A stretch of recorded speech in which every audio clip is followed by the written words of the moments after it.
Un jour, vous perdez quelqu'un et puis vous vous posez des questions.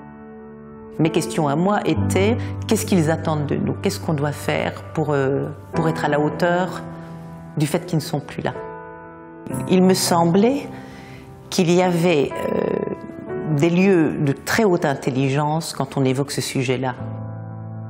J'ai commencé à envisager de me dire, tiens, mais ce serait intéressant de transformer une question qui était une question somme toute personnelle et d'en faire une question philosophique. Et j'ai commencé à dire aux gens, ben voilà, j'ai envie de travailler sur la manière dont les morts continuent à intervenir dans la vie des vivants, comment ils leur font faire des choses, comment les vivants se sentent parfois obligés de faire des choses, comment ils font des choses qu'ils n'auraient peut-être pas faites si la personne était toujours vivante, pourquoi est-ce que certaines personnes portent les chaussures de leur grand-mère ou un bijou, pourquoi est-ce qu'on met des fleurs devant une photo, pourquoi est-ce qu'on fait des anniversaires de personnes qui ne sont plus là et dont on pourrait penser qu'elles n'en profitent plus. Et donc j'ai remarqué qu'il y avait non seulement énormément d'histoires et de gens qui, contrairement à ce qu'on aurait pu penser dans un pays individualiste, laïque, matérialiste, etc., etc., etc., en fait que les gens étaient beaucoup plus fantasques et marchaient hors des clous par rapport à ce qu'on pouvait attendre d'eux, qu'est-ce que j'avais imaginé a priori. Et ça m'a beaucoup intéressée, de dire, tiens, tout compte fait, quand les anthropologues nous parlent des relations aux morts, ben, généralement, on parle des Malgaches, on parle des Africains, on parle des Mexicains, on parle des Brésiliens, mais on parle rarement de nous, parce qu'on se dit, oui, mais nous, évidemment, on en a fini avec tout ça, ouais, on va au cimetière, mais c'est bon comme ça. Et qu'en fait, c'était beaucoup, beaucoup plus intéressant et plus compliqué que cela. Et donc, je me suis dit, mais c'est bien, c'est que toutes ces personnes font des choses, mais ignorent que d'autres les font pour la plupart. Ça, c'est vraiment un des gros constats que j'ai fait dans cette enquête. C'est quand je racontais ces histoires, les gens me disaient, tiens, mais moi par exemple, ou mon grand-père et ceci, et je leur disais, ah, c'est intéressant ce que vous dites, parce que j'ai déjà entendu une histoire similaire, et les gens étaient très surpris de voir qu'en fait, les personnes qui continuent à entretenir des relations avec leurs défunts sont beaucoup plus nombreuses que ce qu'on imagine, et que ce qu'elles-mêmes imaginent.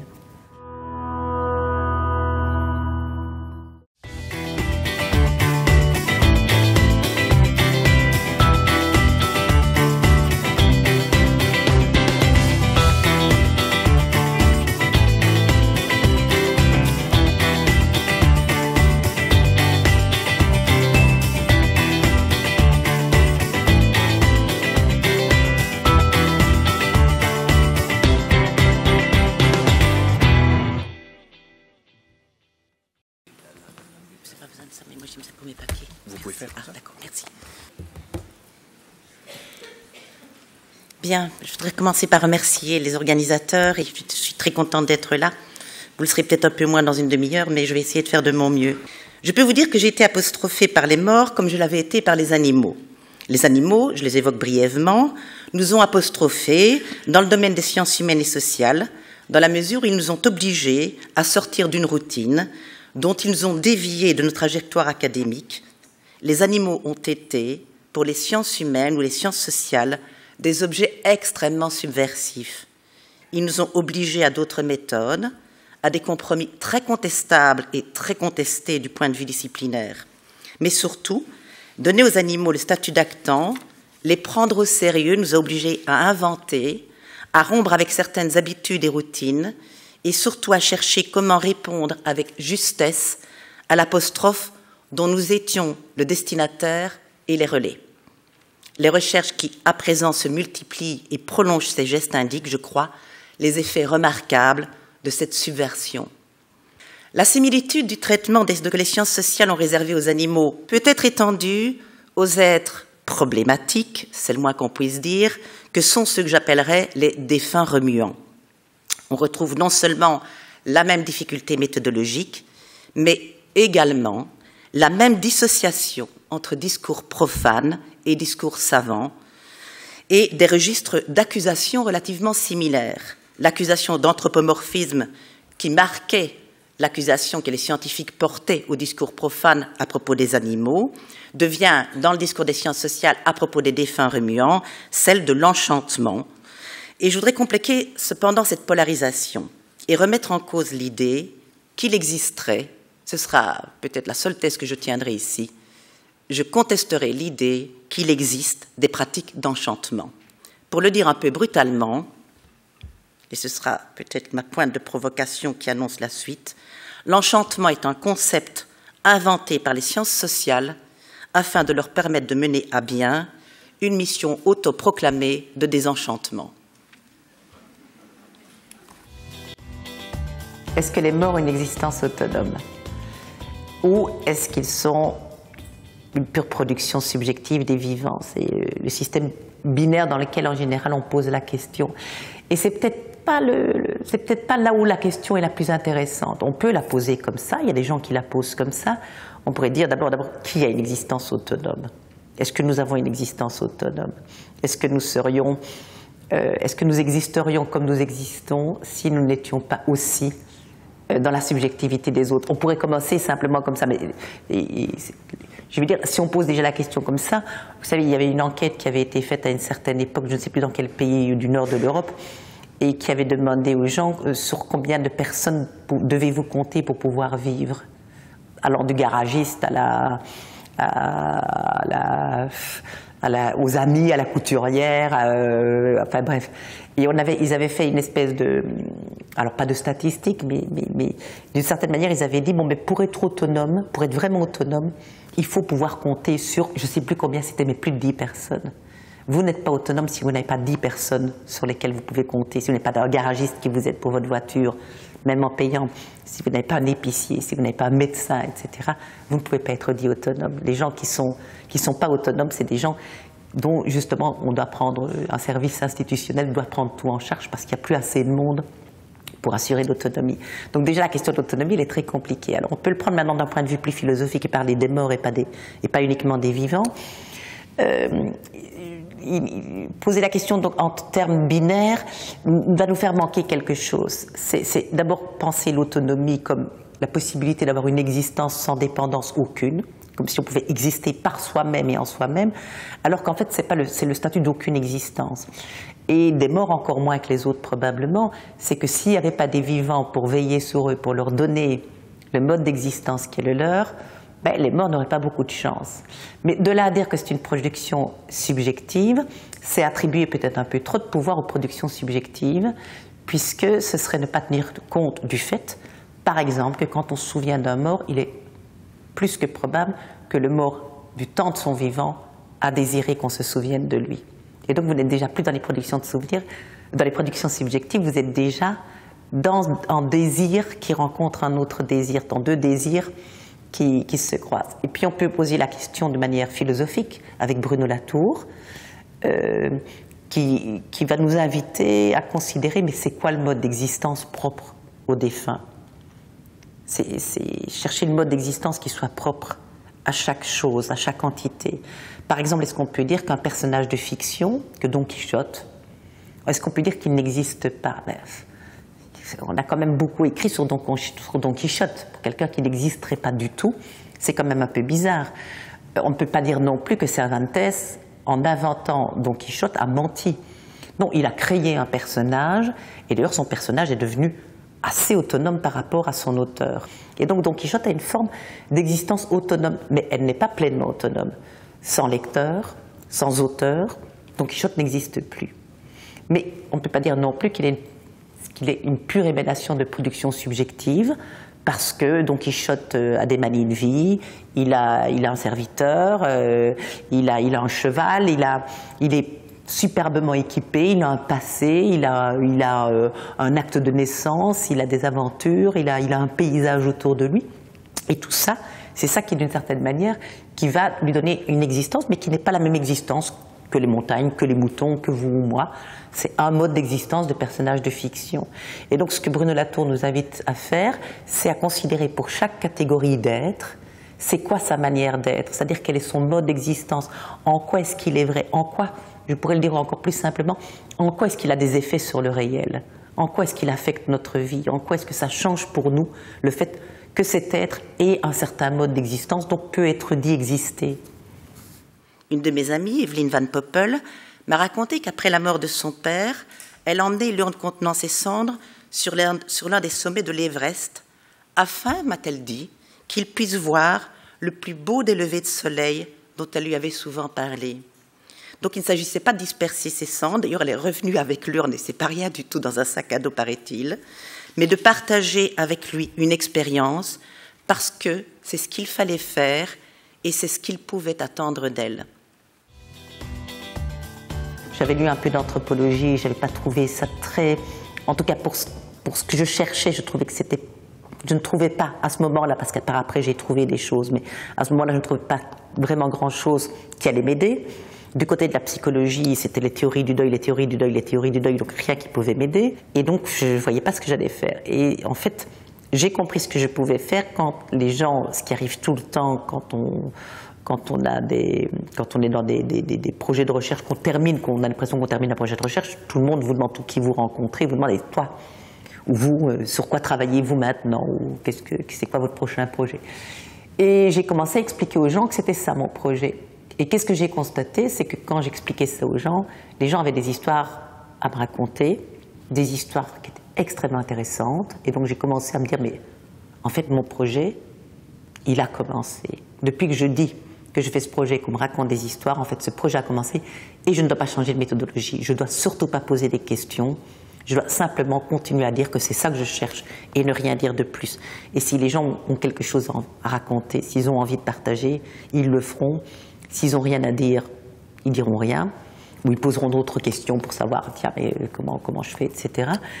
Et puis la deuxième chose alors qui m'est apparue assez impressionnante et remarquable, c'est que, contrairement à mes autres objets de recherche, et notamment, j'avais étudié jusque-là surtout principalement les rapports des scientifiques avec les animaux, dans ce cas-ci, quand je disais, voilà, j'ai envie de faire une recherche plutôt sur les relations entre les morts et les vivants, ce que j'ai constaté, c'est que les gens avaient des tas de conseils à me donner.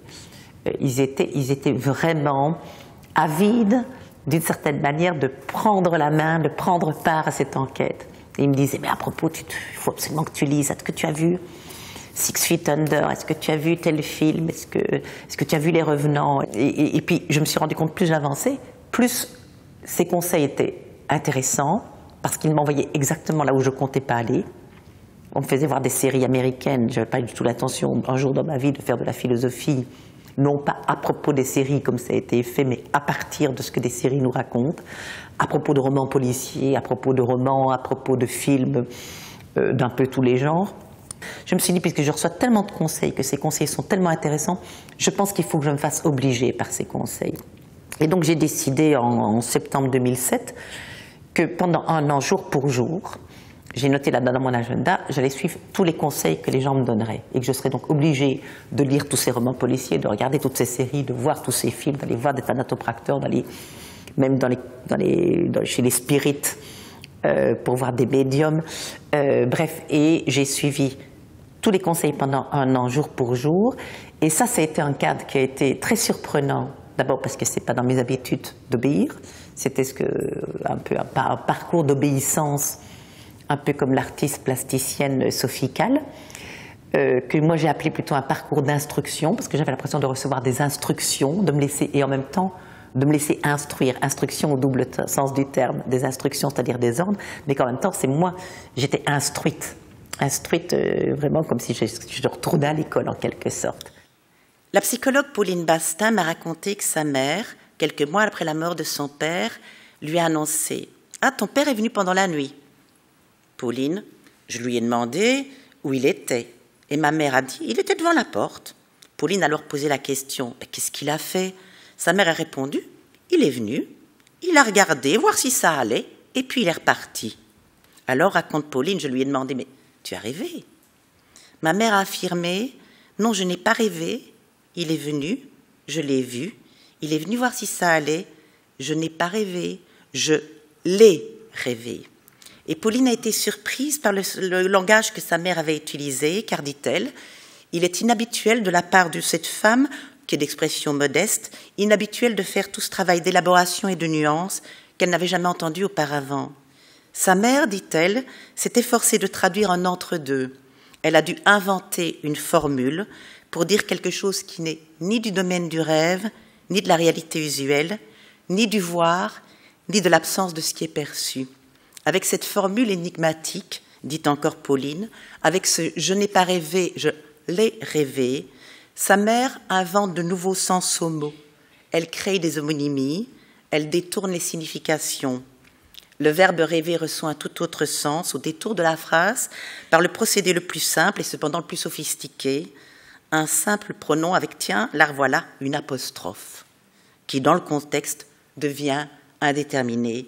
Elle apostrophe, je n'ai pas rêvé, je l'ai rêvé. La mère de Pauline enrichit la langue afin de partager avec sa fille cette expérience-là, en communiquer la juste tonalité, distribuer avec un tout un art d'usage les modes de présence, les régimes d'existence. C'est ce que j'appellerais, et je le rencontrerai souvent, le tact ontologique, de la part de la mère comme de la fille d'ailleurs, car cette expérience n'a pu faire l'objet de cette volonté de partage, de cet effort d'inventivité que parce que Pauline a exploré une manière que je dirais juste d'interroger sa mère. Elle ne demande pas ce que sa mère a vu, mais ce que son père a fait. Et ça change tout, car cette question ouvre l'histoire. Pauline s'est adressée à la situation exactement là où sa mère situait son expérience, c'est-à-dire, j'y reviendrai, par le milieu. Elle aurait probablement créé une amorce bien plus contraignante si elle avait d'emblée formulé la question dans le régime de la subjectivité. Qu'est-ce que tu as vu? En fait, je dirais que les morts ont des marges de manœuvre tellement étroites dans leur manière d'être, des latitudes d'action tellement contraintes qu'il vaut mieux, parfois, délibérément leur accorder le privilège de l'initiative. Alors le défi donc n'était pas d'enfoncer des portes, etc., parce que donc d'un point de vue des gens que je rencontrais, je remarquais qu'il y avait plutôt de la bienveillance par rapport à ce projet, et même de l'intérêt. Ceux qui étaient plus difficiles à convaincre étaient en général oui, c'était plutôt du côté des intellectuels qui avaient le plus de difficultés, parce que il y avait des routines qui leur revenaient. Ah, vous allez parler, oh, mais c'est merveilleux, vous allez aller voir les Malgaches, vous allez voir les Africains. Je disais, non, non, non, c'est chez nous. Ah, vous allez parler de la symbolique des morts pour nous. Je disais, non, pas de la symbolique, je vais parler des relations réelles. Donc c'est là où c'était un tout petit peu difficile, où j'ai pas dû enfoncer des portes, mais j'ai dû prendre des précautions et dire, attention, comprenez bien ce que je fais. C'est pas dans la manière dont on fait, dont la philosophie, par exemple, avait traité le problème. Là où c'était difficile pour moi, c'était de trouver une manière juste de traiter ce que j'obtenais dans mon enquête. Je veux dire par là que les gens me racontaient des histoires, et en fait, qu'est-ce que je pouvais faire avec ces histoires? Et c'est ça le problème. D'abord, je pouvais les relayer, mais comment est-ce que j'allais, par exemple, je trouvais que j'aurais terriblement abîmé ces histoires, et je n'aurais pas été à la hauteur des expériences que les gens ont partagées avec moi si j'avais tenté d'expliquer. Si j'avais tenté d'expliquer, par exemple, ah ben oui, mais les gens qui ont des rapports avec des morts, ce sont ceux, je prends un exemple qui serait presque la porte, presque le toboggan, la pente fatale, la pente enneigée fatale qui pourrait nous attendre, c'est ah ben oui, mais forcément les gens qui ont des rapports avec des morts, c'est des gens qui ont un deuil un peu plus difficile, ou bien ben oui, mais ça les console, ah ben c'est un déni de la mort, c'est une façon de ne pas vouloir se confronter à la réalité. Tout ça, ce sont des explications, par exemple, que la psychologie va donner. Eh bien, ça aurait été quelque chose qu'il fallait absolument éviter. Et donc je me suis rendu compte que ce que je devais éviter, c'était pas seulement les explications de la psychologie, c'était toutes les explications. Que ce que je devais faire avec ces histoires, ces expériences, c'était tout sauf les expliquer, tout sauf les interpréter. Il fallait apprendre à les relayer, à en dire quelque chose, mais qui ne soit ni du registre de l'interprétation, ni du registre de l'explication, et qu'il fallait inventer au cas par cas ce que j'allais faire avec ces histoires. Et il n'est pas rare d'assister à des rencontres dans des émissions de radio ou des plateaux de télévision dans lesquels se confrontent d'ailleurs souvent âprement des rationalistes et des personnes affirmant la possibilité de contact avec les défunts. On remarquera que ces débats présentent souvent la même caractéristique. Ceux qui y sont invités occupent les deux extrêmes d'une polarisation entre ce qu'on appelle usuellement les pratiques de l'enchantement, qui pourraient qualifier l'histoire de la Dame de Mansfield, et les pratiques de désenchantement, dont la conférence sur la matérialité de l'esprit pourrait assumer une hypothèse matérialiste. La coexistence de versions, donc, et de versions très contradictoires, s'inscrit dans le milieu qui est le nôtre, sous le signe de la polémique. La question du milieu, ce milieu-là, en suscite d'ailleurs souvent une autre. celle des conditions qui font qu'à un moment donné, quelque chose qui n'était pas là se met à proliférer. Les morts remuants constituent un cas d'étude exemplaire à cet égard. Les sciences sociales, la psychologie et l'histoire se sont emparées du problème. Il s'agit d'expliquer pourquoi les morts n'étaient plus là et pourquoi, d'un seul coup, ils se mettent à revenir et à proliférer et à être si remuants. Mais en essayant d'expliquer, ces sciences, à quelques exceptions près, rendent particulièrement perceptible un aspect de cette coexistence polémique que je voulais souligner. En effet, elles le rendent d'autant plus visible qu'elles participent à cette polémique, puisqu'il s'agit pour elles d'analyser, en termes de causes, la plupart du temps en termes de croyances, ce qui mobilise les vivants à l'égard des morts. Et de ce fait, ces sciences se situent immanquablement du côté de ce qu'on appelle le désenchantement pour expliquer la position considérée comme celle de l'enchantement. Alors, j'ai pris soin de préciser à propos de ces pratiques des sciences sociales qu'elles sont à quelques exceptions près, car il y a des philosophes, des psychologues, des sociologues, des folkloristes et des anthropologues qui se sont justement efforcés de construire une posture qui leur permette de suivre leurs acteurs, non pas pour les expliquer, mais pour rendre compte de ce qu'ils font, de ce qu'ils sont amenés à faire, en apprenant d'eux et avec eux les bonnes manières pour en parler. Toutefois, fidèles au programme de désenchantement, une bonne part des chercheurs consacrent tous leurs efforts à élucider les conditions de la croyance ou de sa disparition, puisque celle-ci leur apparaît à leurs yeux comme la cause principale du retour ou de l'effacement des morts. Les morts reviennent au moment où les gens y croient et disparaissent au moment où les gens n'y croient plus. Il ne reste plus alors qu'à mettre en lumière les causes sociales, culturelles ou psychiques qui font que les gens se sont mis à croire ou à ne plus le faire. Or, ceci est à milieu de constituer une description fidèle de la manière dont les personnes font l'expérience des relations avec leurs défunts, avec les doutes, avec le scepticisme, avec les hésitations qui vont être les leurs pour être à la hauteur de l'expérience. En d'autres termes, ces personnes se mettent rarement dans la situation de définir leur expérience selon un simple système binaire, le mort existe vraiment ou ce n'est qu'un produit de mon imagination. Dès lors, traiter ces histoires dans les régimes qui sont les nôtres, avec les outils qui nous ont été enseignés, ne peut aboutir qu'à une chose. Ça ne peut aboutir qu'à démembrer ces histoires, à leur faire perdre cette intelligence si précieuse, ce tact ontologique, ce que j'appellerais aussi cet art de l'agencement. Est-ce que je peux en tirer des grandes conclusions ? Je pense que les grandes conclusions, je vais laisser ça à d'autres. Moi, je n'ai jamais tiré de conclusions grandes. Je peux tirer des petites conclusions parfois, qui ne valent que ce qu'elles valent et pour des périodes extrêmement déterminées. Mais il n'y a pas de conclusion à cette enquête-là, en fait. Elle sera jamais... Alors, je le dirais autrement, je dirais, parce que je vais rebondir sur ce terme conclusion. Et cette enquête, je crois que je l'ai terminée, mais elle n'est pas finie. Je veux dire, par là, elle n'est pas conclue. Elle est à reprendre, elle est à reprendre par d'autres. Moi-même, je n'ai pas l'intention de la continuer, mais je considère qu'elle ne sera jamais finie parce c'est une enquête où j'essaie de ressusciter les choses, de ressusciter d'autres manières d'appréhender le rapport aux morts, de ressusciter d'autres façons de faire de la psychologie. Donc oui, c'est une enquête qui n'est pas à conclure, qui est à prolonger, mais on peut soi-même se dire j'ai fait mon bonhomme de chemin, j'ai fait mon petit bout de chemin et c'est bien comme ça.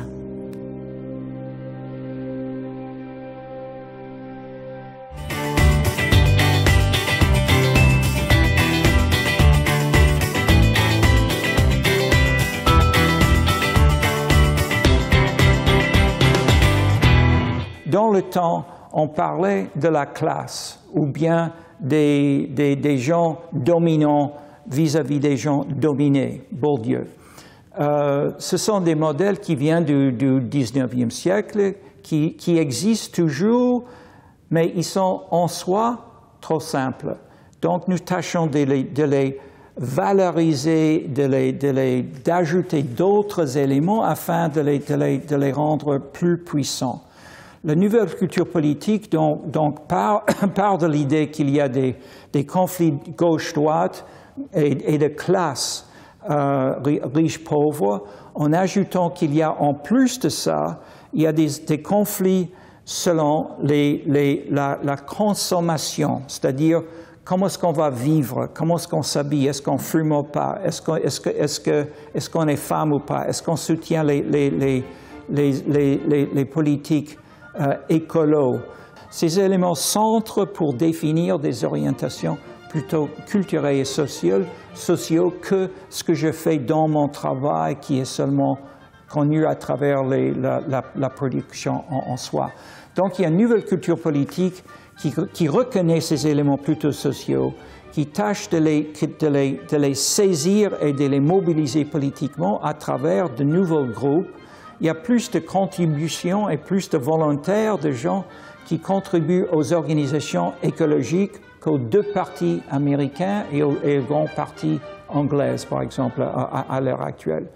Donc, c'est un exemple de comment la nouvelle politique culturelle sort de ces nouveaux mouvements écologiques, droits humains, etc., transforme les gens qui se présentent pour les postes politiques à utiliser moins les partis politiques et plus les médias, plus les discours et les thèmes spécifiques tels écolo, femmes, etc., que de dire « je poursuis le programme de notre parti socialiste, communiste, républicain, etc. »